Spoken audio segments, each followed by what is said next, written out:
My grandmother had one rule about her house that she never explained. Don't ever unlock the basement door.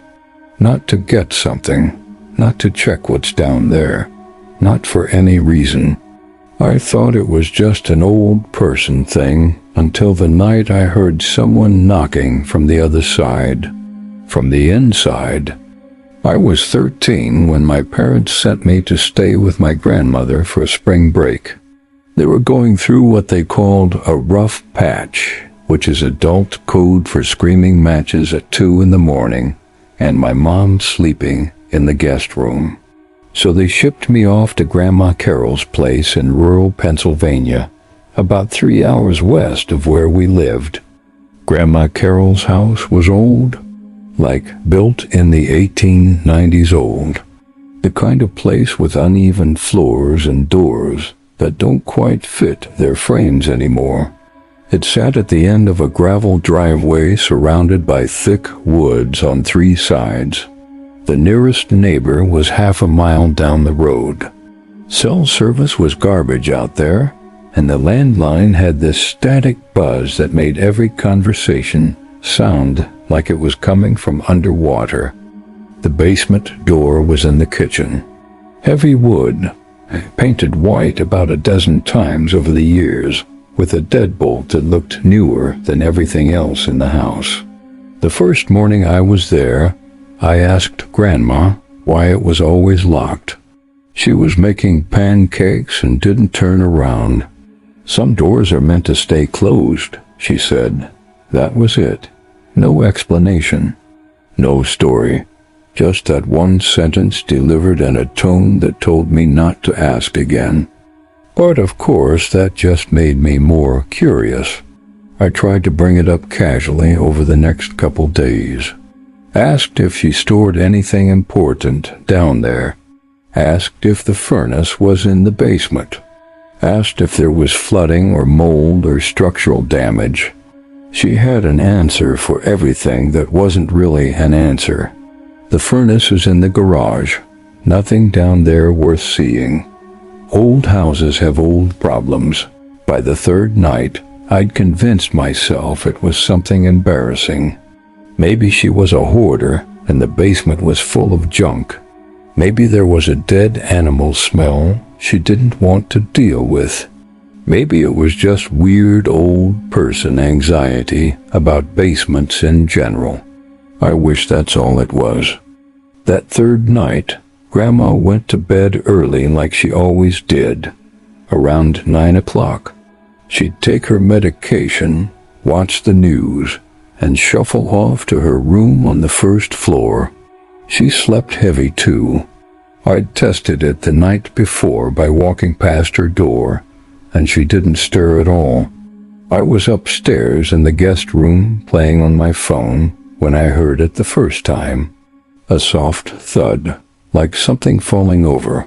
It came from downstairs, from the direction of the kitchen. I sat up and listened. The house made noise constantly. Settling sounds, the radiators clicking, wind pushing against the windows. But this was different. This sounded deliberate. Another thud, then a scraping sound, like furniture being dragged an inch or two. I got out of bed and crept to the top of the stairs. The house was dark, except for the nightlight. Grandma kept plugged in near the bathroom.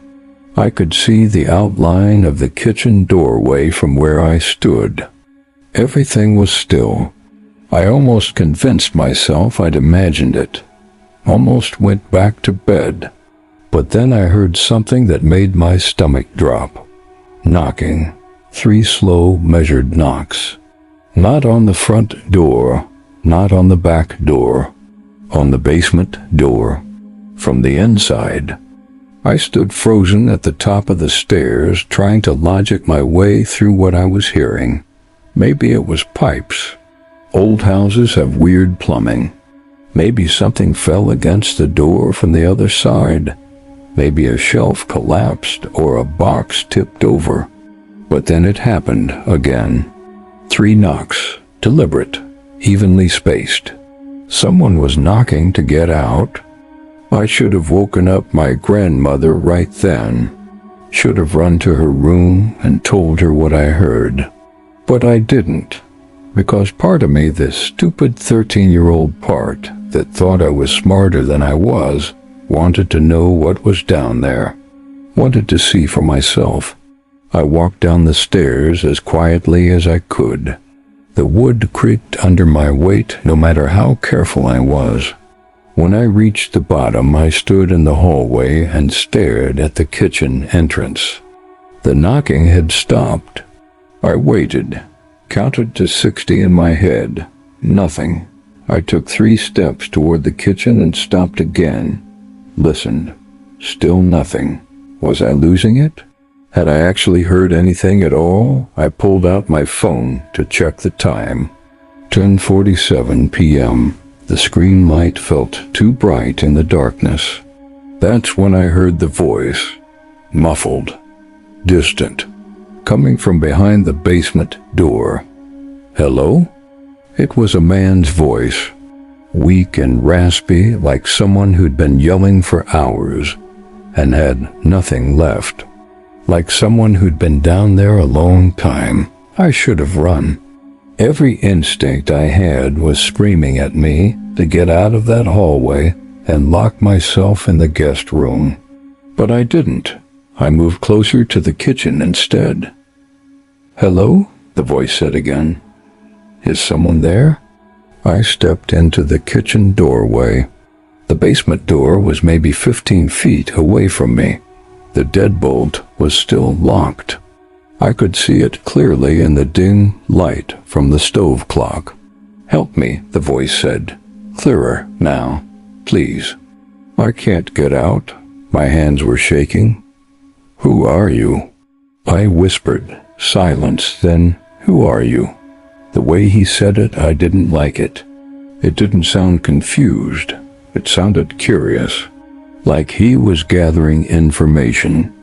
I'm calling the police, I said, trying to sound braver than I felt.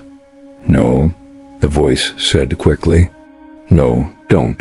Please, just unlock the door. I need help. How did you get down there? I don't remember. Please. I've been here for days. Days. My grandmother had been in and out of this house all week. If someone had been trapped in the basement for days, she would have heard them. She would have known.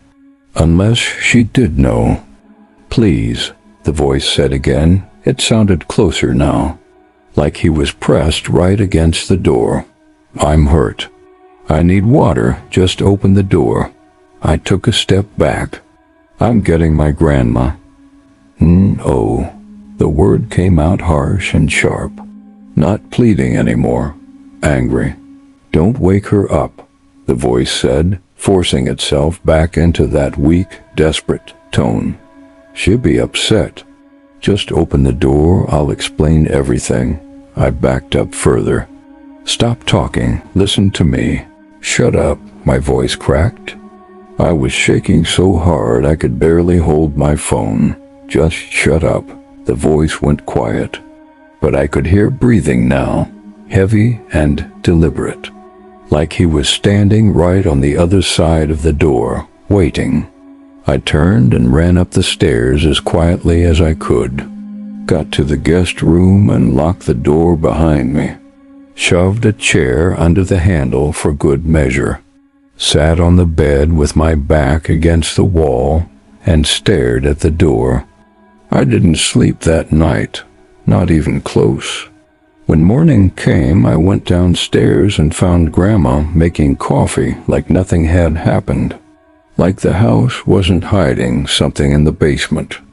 Morning, sweetheart, she said. You look tired. I didn't know how to start. Grandma, I heard something last night. She didn't look up from her coffee. House makes noise. You'll get used to it. No, I mean, I heard someone. In the basement.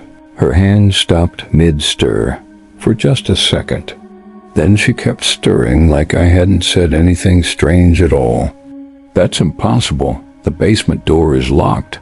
I know. but I heard knocking and a voice. Someone asking to get out. Grandma set her spoon down and turned to look at me.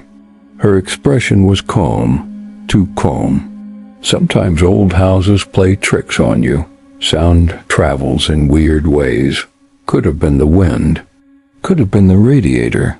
It wasn't the radiator, I said. It was a person. There's no one in the basement. The way she said it, I knew she was lying. Not because her voice wavered or because she looked away. Because she said it like she was reminding herself. Can you unlock it? I asked. Can you show me there's nothing down there? No. Why not? Because some doors are meant to stay closed. She said it the exact same way she had on the first day.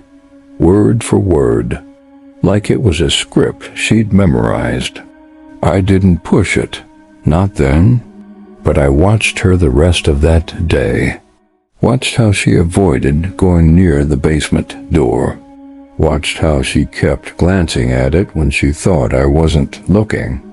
Watched how her hand would drift to the deadbolt sometimes like she was checking to make sure it was still locked. That night, I didn't wait for the knocking to start. I set an alarm for 11 p.m. and crept downstairs as soon as it went off. Positioned myself in the hallway where I could see the kitchen but stay hidden in the shadows. I waited. 11:30 came and went. Nothing. At 11:47, I heard the first knock. 3 slow, deliberate knocks. Just like the night before. Then silence. Then the voice. I know you're out there. I held my breath. I can hear you breathing, the voice said. You came back. I didn't respond, didn't move. Smart kid, the voice continued. Most people would have opened the door by now, but not you. You're careful. Like your grandmother. The mention of my grandmother made my skin crawl. She's kept me down here a long time, the voice said. Longer than you've been alive, probably. She brings me food sometimes, water, enough to keep me alive. But she won't let me out. I wanted to run, wanted to scream, but I stayed frozen. Ask yourself why, the voice said. Why would a sweet old woman keep someone locked in her basement? What could I have possibly done to deserve this? I found my voice. If she locked you down there, you must have done something. The voice laughed, soft and bitter. That's what she tells herself too. That I'm dangerous, that I'm evil, that the world is safer with me in a cage. Are you? Am I what? Dangerous. Long silence. Then, ask your grandmother what happened to your grandfather. My grandfather died when I was 3. I barely remembered him. My parents never talked about him much, and Grandma never brought him up at all. She'll tell you it was a heart attack, the voice said, and maybe it was. But ask her what gave him the heart attack. Ask her what he saw in the basement that night. You're lying. Then why won't she unlock the door? Why won't she show you there's nothing to be afraid of? I didn't have an answer. She knows what I am, the voice said. She's always known. But she can't kill me. She tried once. Poison didn't work. So she keeps me locked up instead. Feeds me just enough to keep me weak. What are you? The question slipped out before I could stop it. The voice laughed again. Come down here and find out. I ran. Didn't care about the noise. Didn't care about waking up Grandma. I just ran up the stairs and locked myself in the guest room and tried not to think about what I'd heard. The next morning I confronted my grandmother, told her everything. The knocking, the voice, what it said about my grandfather. She listened without interrupting. When I finished, she sat down at the kitchen table and folded her hands in front of her. "I was hoping you wouldn't hear him," she said quietly. "Him. Not it. Not something. Him." "Who is he?" I asked. "He's my brother." I stared at her. "I didn't know you had a brother. Most people don't. We don't talk about him." She looked at the basement door. "Haven't talked about him in 40 years. Why is he locked down there?" Grandma was quiet for a long time. When she finally spoke, her voice was barely a whisper. "Because he's not my brother anymore. Not really. Something happened to him when we were young. Something changed him. Made him wrong. Wrong how? He started saying things. Knowing things he shouldn't know. Private things. Painful things. He'd look at you and see right through to the worst parts of you. The parts you hide from everyone. And he'd use it. He'd twist it. He'd make you hate yourself. That's not a reason to lock someone in a basement." "No," she agreed, "it's not. But when people started dying around him, that was reason enough." My blood went cold. "What people?"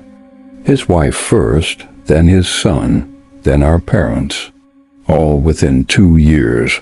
The doctors called them suicides. Depression, mental illness. But I knew better. I knew what he'd done to them. What he'd said to them." She looked at me with tears in her eyes. "Your grandfather was going to let him out. Said we couldn't keep him locked up forever. Said it was inhumane." "What happened?" "Your grandfather went down there to talk to him. To negotiate some kind of solution. He was down there for 20 minutes. When he came back up, he wouldn't tell me what my brother said. He just went into the living room, sat down in his chair, and died." She wiped her eyes. "Massive heart attack. That's what the death certificate said. But I know it was fear. Whatever my brother told him, it stopped his heart. I didn't know what to say. So I keep the door locked," Grandma continued. "I bring him food and water because I can't let him starve, but I will never let him out. Not as long as I'm alive. What happens when you die?" She looked at me. "I don't know. That night I lay in bed and tried to process everything. Part of me wanted to believe my grandmother was crazy, that there was no brother, that she was suffering from dementia or delusions. But I'd heard the voice. I'd heard the knocking. Something was down there. Around midnight I heard it again. The knocking. But this time it was different. Faster, more urgent. I got up and crept to the stairs. Listened. The voice was talking. Not to me, to someone else. I realized with horror that my grandmother was in the kitchen. I rushed down the stairs and found her standing in front of the basement door with her hand on the deadbolt. "Grandma, don't." She looked at me with empty eyes. "He wants to talk to you." "No. He says he can help you. He knows about your parents. About why they're fighting. He can fix it." "He's lying. He says your father is having an affair. He says your mother knows, but she's too scared to leave. He says you blame yourself for not being enough to hold them together." Every word hit like a punch, because it was true, all of it. "How does he know that?" I whispered. "He knows everything," Grandma said. Her hand was trembling on the deadbolt. "He knows what we hide, what we're ashamed of, and he can make it stop hurting. By killing us? By setting us free." I grabbed her arm. "Grandma, please." "Don't open it." She looked at me, really looked at me, and for a moment I saw her come back, saw her remember who she was. She pulled her hand away from the deadbolt and stepped back. "Go upstairs," she said. "Lock your door. Don't come out until morning." I did what she said. But before I left, I heard the voice one more time, quiet and cold. I'll still be here tomorrow, and the day after, and the day after that. Sooner or later, one of you will open that door. You always do. I left my grandmother's house the next morning, called my mom and told her I wanted to come home early, made up an excuse about being homesick. She picked me up that afternoon, and I never went back. My grandmother died 2 years later. Stroke. They found her in the kitchen. At the funeral, I asked my mom who inherited the house. She said no one. Said Grandma left instructions in her will that the house was to be condemned and demolished. Said she didn't want anyone living there. They tore it down that fall. I never told anyone what I heard in that house. Who would believe me? But sometimes late at night, I wonder if demolishing the house was enough. I wonder if whatever was in that basement is still trapped under the rubble, or if it finally found a way out. Before you go, if you made it this far, do me a favor, hit that like button and subscribe to Midnight Zephyr. These stories take time to research and write, and your support keeps me digging into the darkest corners of real human experience. Drop a comment and let me know. Would you have opened that door